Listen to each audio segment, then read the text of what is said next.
Let's welcome to stage the one and only Dr. Cho Ayaba.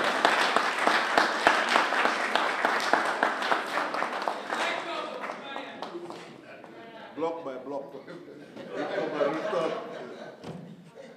Ambalanders.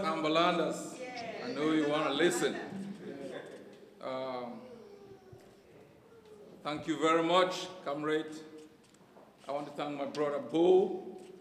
I thank my brother there for representing the SCYL. I thank the chair of my committee who gave us a wonderful time.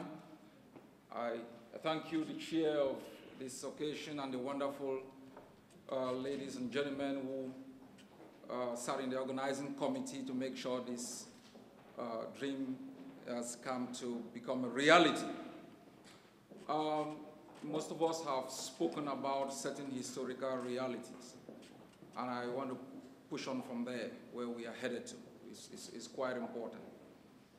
It is not a resolution yet, but we've been talking about resistance. We've been talking about a couple of things. I have asked a simple question: what if Ambazonia will be offered to you tomorrow? Will you be ready? Will you be ready for governance? Do you have the institutions and expertise in terms of human capacity and state institutions to transform that space into one where our children can say, we fought a good fight? I think partially from the discussions we've had here this evening, you could see the combativeness, the insight from the presentation of the financial report by the SCAPAC Treasury. You could see the depth with which we can go to bring accountability within our system. Corruption is one of the greatest device that has been used in Africa to drain our economy, our resources, and our wealth. And so accountability is quite important in what we do. Now, the reason why we are here is not simply because we want to create an alternative platform or pull our resources together. It's because we reject fraud. And I request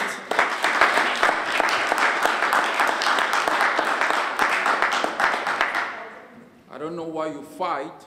I know all of us say we fight for independence, and I always remind you, independence is an abstract political construct. You fight for that abstract political construct, not as an objective. There are the micro issues within that political construct that you fight for. The right as a woman to have equal rights within your own country, to have opportunity in terms of education, to have a good health system that can take care of the weak and the sick, to stop a woman dying every minute and giving birth. Those are the real issues we fight for. We fight for transparency. I invite every one of you to reject fraud. Reject it from the depth of your heart, and no matter what the opponent, the violent minority tells you, reject fraud anytime in the morning, in the afternoon, and when you go to bed. That's why we are here, because we all reject fraud. We have been under a system that has defrauded us a lot, and we fought against Cameroon with all our hearts. And we fought for social justice, for human rights, we bled, we have the scars to show for. And I think we've come thus far not to allow this revolution to be hijacked by a few violent minority who think they can oppose a monolithic approach to this resistance, who think they can abuse us and steal away our thunder. Reject fraud every time. And I think we are here to construct a platform that is inclusive, is dynamic in nature, a platform within which we can collaborate, we can tolerate one another, we can tap into our creative talent, our different abilities to make sure that we use the S of Dr. Lee's to map our way forward.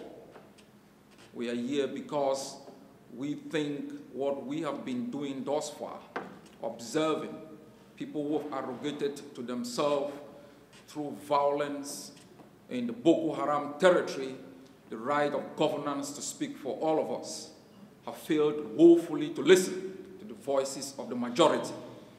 They've employed violence and all negativity to shut us down.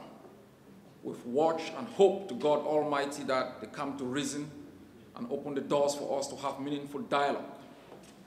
They took our patience for granted, and they transformed this revolution into a punching bag where people have been abused, women abused, men denigrated. Our brother here, Bo, attacked his integrity, rubbed into mud, irrespective of what the wife is watching. Everyone has been so much taunted on a daily basis. Before I step on this stage, I was just reading on WhatsApp a message being circulated how Ayaba Cho betrayed Mr. Ayo. This is not the kind of revolution we envisage. This is not the kind of society we're looking forward to building. And I invite you to reject it. Reject it with all your heart, all your strength, all the energy you have.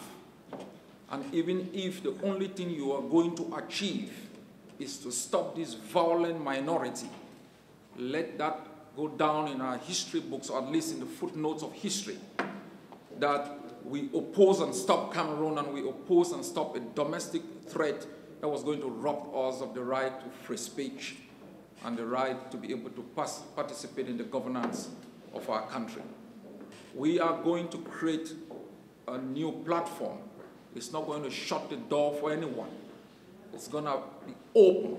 We invite them to join us to make this platform reflective of the collective aspirations of our people. Everyone should have a voice. We just heard the voice of our brother Mokong. We heard the voice of our brother. Everyone has spoken, who participated, committees. It was lively, and we're looking forward to translating those fine words into some actionable plan that can speed up the day that we achieve independence for those gone, for those battered, deprived of their liberty, and for all of us, the miserable, sitting in this hall. And I think in our lifetime, we can bequeath this to the next generation. At least we should give them something better than we've gotten. We've got the stars, the talents, the creative mindset to make this happen in our lifetime. And I invite all of you to make sure it works now and for all of us. Thanks a lot.